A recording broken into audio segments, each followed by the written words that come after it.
morning everyone, welcome to the 17th of November 2021. I've got a big astrological day today. The main thing happening is Mars in Scorpio opposing Uranus in Taurus.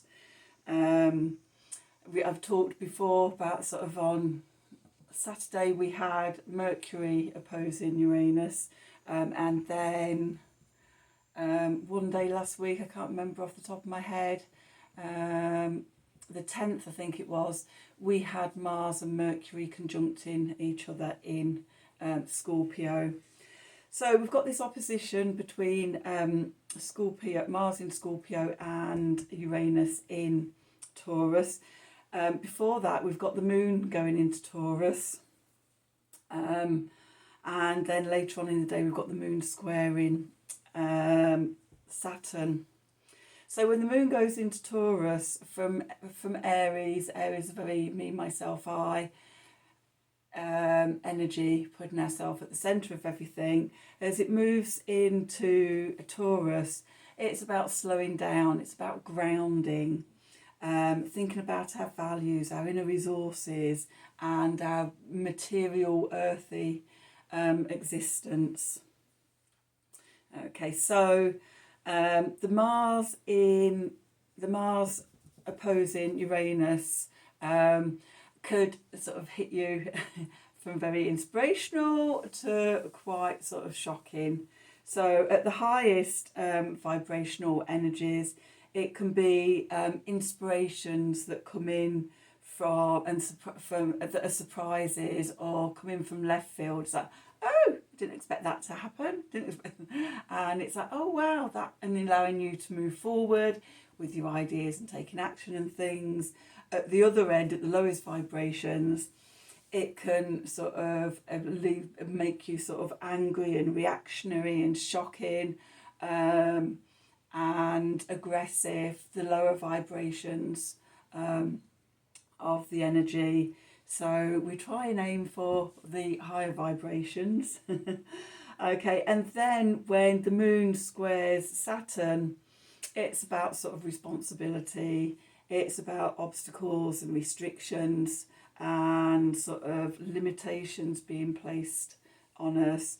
And I've mentioned that that aspect today because it links to the ongoing Uranus Saturn square that's happened twice already this year, and we've got the third one becomes exact on the 24th of December.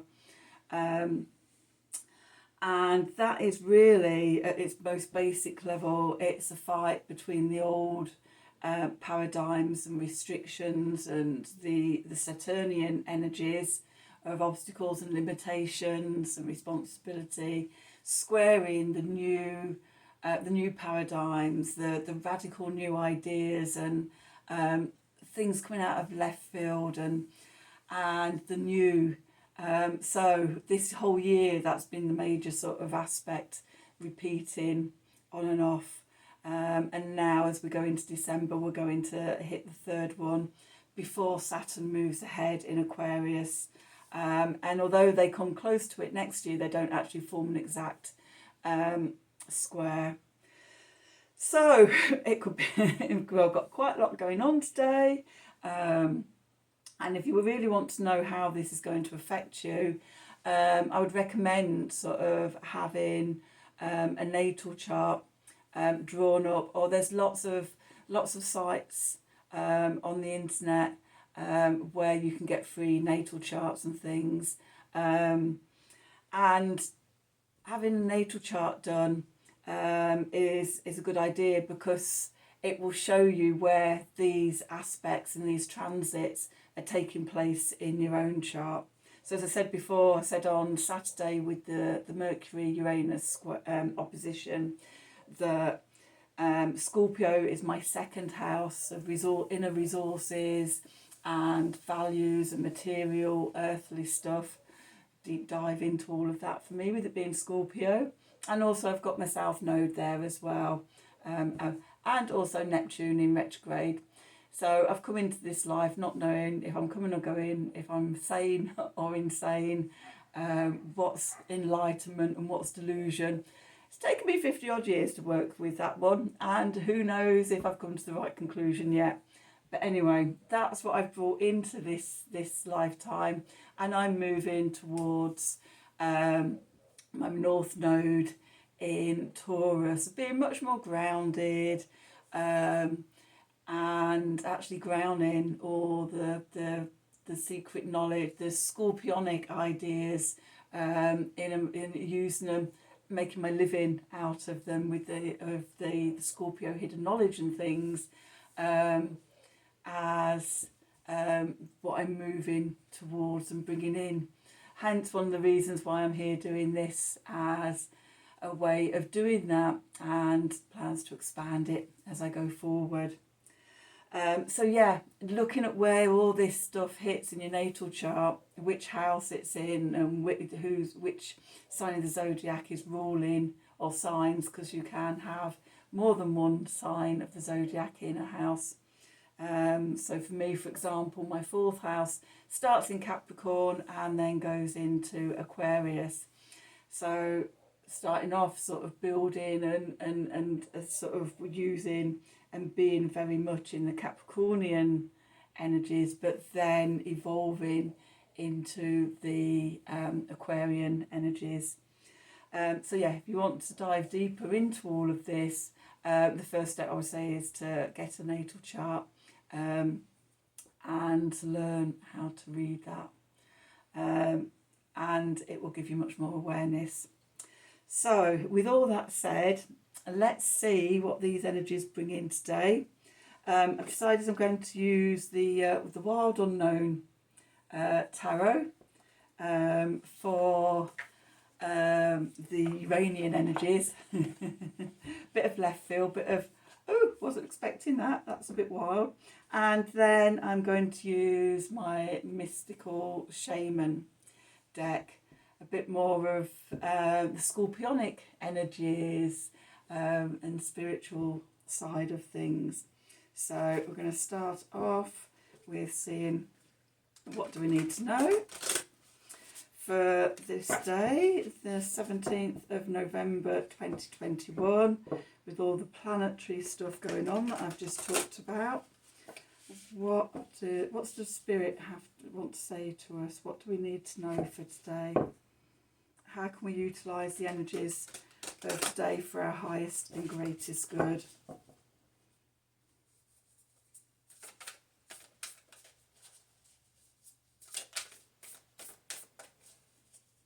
What do we need to know for today? I'm always excited by transits like this. I do like a bit of the unexpected and a bit of left field in my life.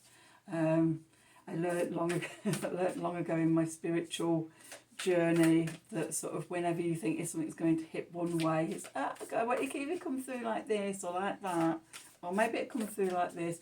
It never is. It's just totally something completely unexpected and the last thing that I would have imagined, which makes me laugh, makes me think of the cosmic joke. Coyote. Okay, coyote energy. We laughed about that. What did that come up on Saturday with the Mercury opposition? I can't remember now. So let's see what we have for today.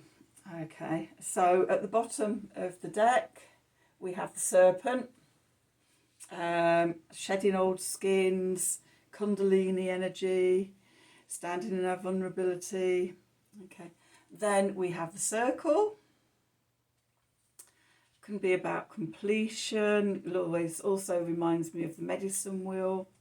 Okay, which is almost like if on a par with like a natal chart and from astrology. So there's a couple of different ways we can read that, and then a very scorpionic card, the Lower Worlds. Okay, so this Scorpio energy this year has been quite powerful, and I think we're just going to be digging deep all the way through till the 22nd of November, when we then sort of come out and enter Sagittarius season. So let's have a look and see what the book says about these cards. So 46, the Serpent. So the serpent is the life force of Mother Earth. The coiled serpent of the Kundalini brings passion, healing and renewal. She offers us the fruit of the tree of knowledge in the Garden of Eden and reminds us to shed the past the way she sheds her tired old skin. Serpent comes to offer you the forbidden fruit that will set your passion and creativity free. So that's sort of carrying on from the themes of a Scorpio season, isn't it? I think now we're getting deep down and dirty with it, and are ready to shed those old skins. So the invitation. The serpent power of the Kundalini is stirring within your chakras, gently asking you to embrace its mystery. Shed the old skin that you have been so attached to and welcome the vulnerable pink underbelly that will bring you fresh experience in your life. Your passion and sexuality are awakening, and this can be scary. Trust the wisdom of the serpent to transform your sensual energies into beautiful, original manifestation. And the medicine. When you shed the past gracefully, life will not strip it away with great drama. Indeed, that is something you want to avoid. Do not use your energies to seduce others or allow yourself to be seduced, even by your own ideas. So I can see that as sort of the lower vibration energies of the Mars Uranus opposition today. So for bit of a warning not to be seduced by ourselves or other people. And then we have the circle, number 8. Okay, so the essence of the circle, unification, interconnectedness, and a sense of continuum is what this card implies. The circle reminds us that we are all one, dancers in a unified, continuous, inclusive circle. This card reminds us of the cycles of life and the evolving self, ever changing and always connected. Human, spirit, nature, the cosmos, all intrinsically connected. The invitation. When the circle appears, it reminds you that you are connected to everything and everyone, including to spirit. Spirit's essence beats in your heart and inspires you to co-create with the world, knowing that you count, that you have purpose in this world. Imagine even a smile to a stranger can change the course of a life. When the circle invites you to dance in the sacred steps of life, know that your work, your love, your service brings greater value to all than you can know. Stay the course, keep dancing, and all will be well. And then the medicine. When the circle comes as your medicine, you're meant to come to an understanding of the importance of decay and letting go. The importance of dying to an old form and being reborn anew. If you are faced with the challenge of loss or disappointment, remember this. In the circle of life, nothing is ever wasted. Love will seek itself again. Prosperity will come from a new idea or opportunity. And spirit always waits for you to find your place in the dance again. Very much tying in with the energies today.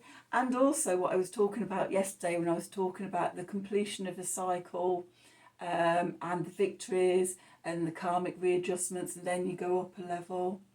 Okay. And that dance, that circle, that continuum of life. And so we've got the lower world, number 31.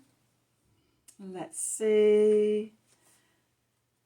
I mean, to me, this is just suggesting very scorpionic energies. Okay, the lower world. The lower worlds hold the hidden treasure of humanity.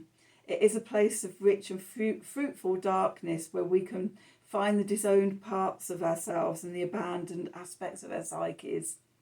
The lower world is a place of our ancestors where we discover the gifts and lessons from the past. It is the realm of the collective unconsciousness. Here we can meet our demons and transform them into pure energy. our source of personal power. It's basically a lot of what we do through Scorpio season is going down, meeting those undeveloped, those isolated parts of ourselves, the abandoned parts of our psyche, the shadow side, lots of different ways you can describe it. And with all of them, the key is to sort of bring it back in and integrate it into yourself. So the invitation, it is time to unearth your hidden treasures. Do not make yourself small in order for others to like or accept you. Bring out the gems and precious stones that you have kept inside your heart, hidden even from yourself. It's time to honour your past and recast your life as a heroic quest. As you journey into the lower world, you will be offered all the gifts of your ancestors, their struggles, the way they hurt, the way they lived, and the way they died will become blessings. And the medicine. Are you one of those people who does not like to face the past? Now your past is calling to be acknowledged, to be heard, to be embraced.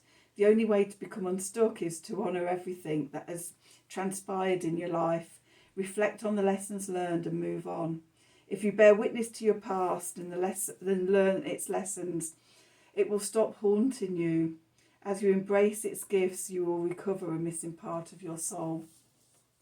Again, this for me is going back to what I was saying yesterday, about sort of, facing the critical voice, the disempowered parts of ourselves, and shining a light on them so that we can integrate them into us now and learn from them and take their lessons forward. Okay. So yeah, tying in very much with today's reading, I think. So let's pull some cards from the Wild Unknown Tarot. Okay, what do we need to know for today? What do we need to know for the 17th of November 2021? Mars, Uranus opposition. What does Spirit want us to know for our highest and greatest good? Okay, good.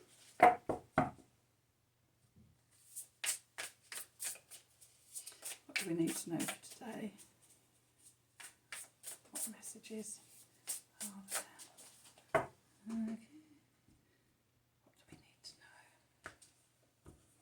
know? So we have the moon at the centre. We have the Ten of Cups. We have the Eight of Swords. We have the Hierophant. We have the Five of Swords. We have the Daughter of Wands. We have the Emperor. And we have the Five of Pentacles. And at the bottom of the deck, we have the King of Cups. We have the Father of the Cups, the King of Cups. Okay, so what I'm picking up here is the Moon card. We've already mentioned previously about sort of tying in with the cycle of the moon. On Friday we have the full moon lunar eclipse, so it could be that this path is evolving over the next few days. The moon can also be telling us about illusions, how we are victims of our own self-delusion and illusions, or how we can sort of be sucked into other people's illusions, and just generally being in the dark and not being able to see what's there. Very scorpionic, very the need to shine a light on things, which will happen on Friday with the full moon lunar eclipse, when the sun will shine its light onto the moon. With a lunar eclipse, the earth is in between the sun and the moon and blocks out some of the solar energy getting through to the moon, and often the moon will have an orangey, russet, red glow about it from the shadow of the earth upon its face. Okay, so that's where we are at the moment. In the subconscious, coming up from sort of the subconscious, we have our hopes and our dreams and our wishes, the 10 of Cups, the happy ever after emotional satisfaction card. This is what we're dreaming of. This is what we want to have in our lives. And it's about sort of how we can bring that up to consciousness, and bring it into our lives. Okay, and then in the place of Mercury, the mind, we have the Eight of Swords, and we have this beautiful chrysalis here, and it's again another message of shedding old skin, going into hibernation to evolve into who you're becoming, the caterpillar transforming into the beautiful butterfly. And the Eight of Swords is really about that. Often in this card you see a woman bound and blindfolded, surrounded by swords, and she can't see a way out. But actually, if the blindfold was removed, she could see that there is a pathway out. And it's about how we often get caught in a negative belief patterns and limitations, and negative thoughts and ideas and things. So this is about sort of breaking free of those. In the Venus position, our values, love, relationship, emotions, we have the Hierophant. And in this one, we can see a crow or a raven holding on to a key and a lightning strike coming down. To me, in this deck, I mean, I always see the Hierophant as the bridge between the 3D and the 5D, between the earthly and the spiritual. And in this card, it's saying to me, opening our hearts is the way to open that bridge, coming back into our heart, stepping away from the mental anguish and turmoil, and being sparked. The Uranian energies coming in like that lightning strike, and giving us the key to open the door to sort of step through into sort of a new reality. What's directly in front of us? We have the Five of Swords. In this, we've got a worm cut in half. This to me is about self-sabotage. Sometimes when these things are taking place, we can be fearful of the unknown and the new, or the sudden change that happens, and we can hold ourselves back, or we can limit ourselves from fear or self-doubt or things like that. So that when you look at this between the sun and the moon, the potential is the happy ever after if we can overcome the self-sabotage and the fears that hold us back. We can be reborn as the butterfly if we can overcome those mental limitations.